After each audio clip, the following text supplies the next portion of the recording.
Bwana Yesu asifiwe. Naitwa Pastor Gregory. Nashukuru Mungu kwa neema na kibali. Amekuwa mwaminifu, tegemeo langu na msaada wangu wa karibu. Nashukuru Bwana kwa ajili yako wewe ambao unanisikiza sasa. Mungu amekuwa mwaminifu kwako na amekuwa mwenye nguvu. Nataka tuangalie maandiko katika kitabu ya Wafalme wa pili, mstari wa 4, mstari wa kwanza. Tunaangalia mambo ya mama aliyeachwa na mume wake. Mume wake alikuwa mfanyakazi, alikuwa anafanya kazi na mtumishi wa Bwana. Na wakati yule mume alipoenda, mama aliachwa na mashinda mengi, mpaka akakumbuka kuna mahali ambapo mume wake alikuwa amejiunganisha na mtumishi wa Bwana.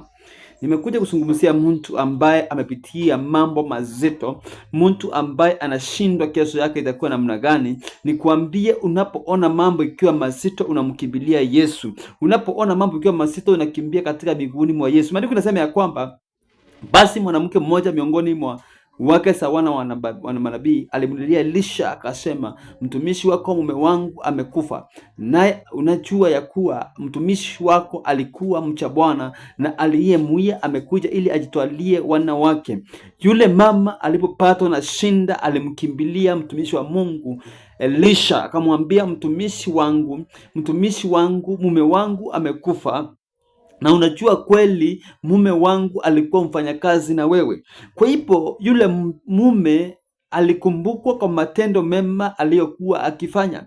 Alikumbukwa kwa vile alikuwa anafanya mambo mazuri. Nimekuja kuzungumzia mtu yule ambaye anayepitia hali ngumu sana ya kimaisha, ambaye anashindwa kesho yake itakuwa namna gani, ambaye anashindwa atamalizia wapi. Huyu mama akuangalia watu wao alipopatwa na shinda, akuangalia majirani alipopatwa na shinda, mbali alimwangalia mtumishi wa Mungu Elisha. Akajua ya kwamba akienda kwa mtumishi wa Mungu Elisha ataweza kusaidika. Akienda kwa mtumishi wa Mungu Elisha maisha yake itabadilika. Akienda kwa mtumishi wa Mungu Elisha kila kitu maishani mwake kitakuwa sawa sawa. Nimekuja kuzungumzia mtu yule ambaye amepitia shinda mingi, amepitia mateso, amemelia sana, amesumbuka sana. Nikuambie ya kwamba ukimkumbuka Yesu katika shinda unazopitia, ukimkumbuka Yesu katika mateso unayopitia, ukimkumbuka Yesu katika kudharauliwa unapodharauliwa, Jehova Mungu aishie milele atakumbuka maisha yako na atakuonekania. Chochote unachokifanya kinakataa kufanikiwa, Jehova atasimama na wewe.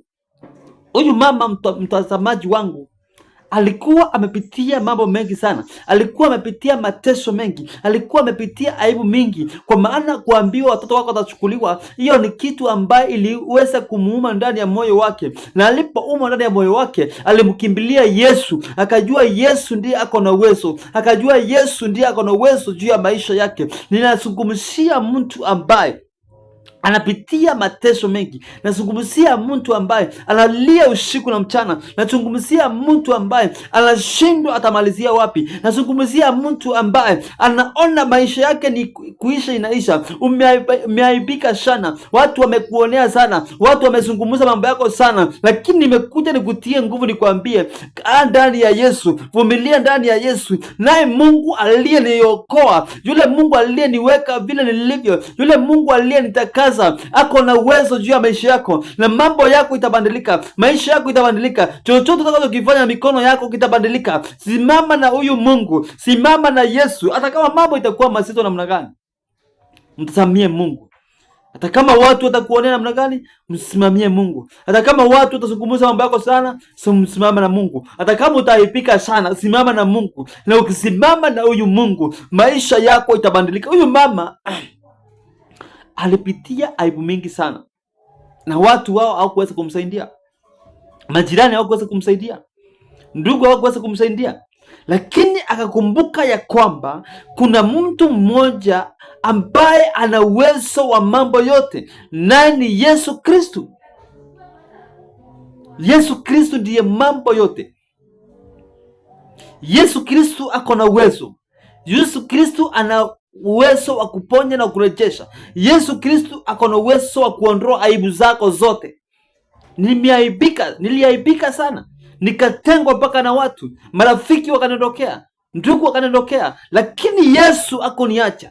Nazungumzia mtu ambaye ametengwa, mtu ambaye amewekwa, yani maisha yake imekuwa maisha ya shinda, imekuwa maisha ya kuhangaika. Watu wakiangalia mwanzo na mwisho wanaona maisha yako haiwezi kaenda mahali. Lakini siku ya leo nataka tu uchukue hatua imani. Uamini Mungu, uamini huyu Yesu ako na nguvu. Huyu Yesu aliondoa aibu kwa huyu mama aliyeachwa mjane. Hata wewe ako na uwezo wa kuondoa aibu zako. Hata wewe ako na uwezo wa kuondoa kila shinda katika maisha yako. Hata wewe ako na uwezo wa kuondoa kila aibu maishani mwako. Ako na uwezo wa kufungua milango iliyofungwa na wachawi. Nimempata asiyebadilika, na ni Yesu Kristo. Mtazamaji wangu, kaa ndani ya Yesu. Katika kila changamoto muangalia Yesu. Watu wakikuongea unamwangalia Yesu. Watu wakikuchukia unamwangalia Yesu. Yaani mambo yako yote unamuona Yesu pekee. Ukilala bila kukula unamuona Yesu. Sinda zako zote unamuona Yesu. Na ukimwangalia Yesu katika mambo yako yote, maisha yako itabadilika. Nataka niweze kukuombea. Baba Mungu aishiye milele, wewe ni Mungu mwenye uwezo. Wewe ni Mungu usiyeshindwa. Naombea mtazamaji wangu pote pale alipo, muonekanie Jehova, milango yake ikafunguke, kila kitu kinachomsumbua Jehova kikafunguliwe. Na muombea baraka zako, na muombea kibali akaonekaniwe na wewe Jehova. Aibu sila lapitia Mungu sikamuondokee. Kila mambo anayopitia Jehova ukamuonekanie. Na achilia baraka na ushindi katika jina la Yesu Kristo mwana wa Mungu nimeomba na kuamini. Amen. Shalom. Mungu akubariki sana, kutendea mema. Mungu akuonekanie katika jina la Yesu Kristo. Amen.